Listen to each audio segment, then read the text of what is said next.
వాస్తవానికి గత నెల రోజులుగా సూర్యాపేట ప్రాంత ప్రజలు ఎదురు చూస్తున్నారు. గోదావరిలో నీళ్లు పోతున్నాయి, మాకు నీళ్ళు రావడం లేదు. గతంలో కూడా ఇటువంటి వర్షాభావ పరిస్థితి ఉన్నప్పుడు కాళేశ్వరం ప్రారంభం కాగానే మాకు నీళ్ళు వచ్చినాయి, ఇప్పుడు ఎందుకు రావడం లేదు అని చెప్పి ప్రజలు ఎదురు చూస్తూ ఉన్నారు. ఇది కాలం తెచ్చిన కరువు కాదు, కాంగ్రెస్ పార్టీ ప్రభుత్వం తెచ్చిన కరువు అని చెప్పి ప్రజలందరూ కూడా భావిస్తూ ఉన్నారు. ఎందుకు అంటే మొత్తం దాదాపు 90,000 కోట్ల రూపాయలు, 80-90,000 కోట్ల రూపాయలు, లక్షల రూపాయలు ఖర్చు పెట్టి 89,000 కోట్ల రూపాయలు ఖర్చు పెట్టి నిర్మాణం చేసిన వ్యవస్థలన్నీ సిద్ధంగా ఉన్నాయి. కాళేశ్వరం, కన్నెపల్లి పంప్ హౌస్ మొదలుపెట్టి ఇక్కడి వరకు కూడా అన్ని వ్యవస్థలు పూర్తి సిద్ధంగా ఉన్నాయి. వరుసగా 9 పంటలకు నీళ్ళు వచ్చినాయి.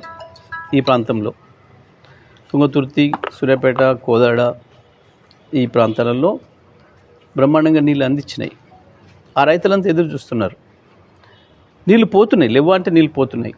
ఇవాళ కూడా 1,00,000 క్యూసెక్ల నీళ్ళు పోతూనే ఉన్నాయి. కన్నెపల్లి పంప్ హౌస్ దగ్గర ₹1 ఖర్చు లేకుండా దాన్ని ప్రారంభం చేయొచ్చు. అక్కడ పైన ఆలేరు భువనగిరి ప్రాంతాల్లో కావచ్చు, ఇక్కడ కావచ్చు, అటు పైన వరంగల్ జిల్లా, కరీంనగర్ జిల్లా, మెదక్ జిల్లా ఆ ప్రాంతాల్లో కావచ్చు. అంతటి కూడా రైతులు ఎదురు చూస్తున్నారు. ప్రభుత్వం పూర్తి నిర్లక్ష్య ధోరణితోనే, ఒక మూర్ఖపు పట్టుదలతోని, ఒక ఈగోకు పోయి మేము ఆనాడు కూలిపోయిందని చెప్పినాం, కొట్టుకుపోయిందని చెప్పినాం, ఇప్పుడు దీన్ని ప్రారంభం చేస్తే మా పరువు పోతుందేమో, మా మాటను ప్రజలు విశ్వసించరేమో ఒక అనుమానంతో ప్రభుత్వం ఈ రకమైన దుర్మార్గమైన పద్ధతిలో వ్యవహరిస్తుంది. కానీ ఇది లక్షలాది కోట్లాది మంది ప్రాణాలతో చెలగాటమాడడం తప్ప ఇంకోటి కాదు.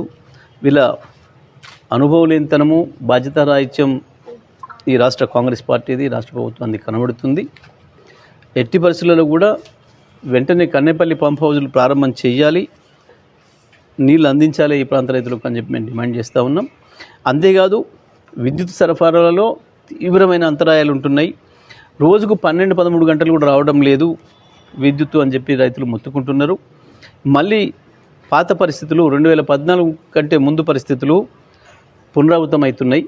కరెంట్ ఎప్పుడు పోతుందో, ఎప్పుడు వస్తుందో ఎవరు చెప్పలేని స్థితి వచ్చింది. ఇవాళ ఎక్కడ చూసినా రోడ్లపైన బోరింగ్ రిగ్గులు కనబడుతున్నాయి. మళ్ళీ వాటి గిరాకీ పెరిగింది గతంలో ఉన్న పద్ధతిలోనే. ఏ రూట్కు వెళ్ళినా సరే నల్గొండ జిల్లాలో ప్రతి చోట ఒక రిగ్గు బండి ఎదురవుతూ ఉంది. ఎక్కడ చూసినా బోర్లు వేసే పరిస్థితి వచ్చింది మళ్ళీ రైతాంగానికి. మళ్ళీ రైతుల జేబులు ఖాళీ అవుతున్నాయి, మళ్ళీ రైతులు అప్పలపాలవుతున్నారు. వేసుకున్నా సరే విద్యుత్ లేక ఇబ్బంది పడుతున్నారు. మరి వెంటనే ప్రభుత్వం కళ్ళు తెరవాలి.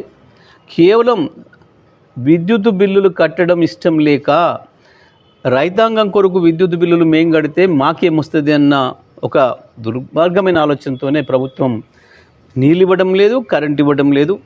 లిఫ్ట్లు ఎత్తితే కరెంటు బిల్లు ఖర్చు అవుతుందని ఇవ్వడం లేదు. కొన్ని రైతులకు 24 గంటల కరెంటు అందుబాటులోకి తీసుకురావాలంటే కూడా మాకు కరెంటు కొనడానికి ఖర్చు అవుద్దని చెప్పి ఇవ్వడం లేదు. ఇది దుర్మార్గమైన ప్రభుత్వం. మరి ఈ ప్రభుత్వాన్ని మెడలు పెంచాల్సిన అవసరం రైతులందరికీ కూడా ఉంది, ప్రజలందరికీ కూడా ఉంది. తప్పకుండా ఈ పరిస్థితి ఇట్లా కొనసాగితే రైతుల తిరుగుబాటు తప్పదు. అది తప్పకుండా సూర్యాపేట నుంచే ప్రారంభమైందని చెప్పి కూడా నేను హెచ్చరిస్తూ ఉన్నాను.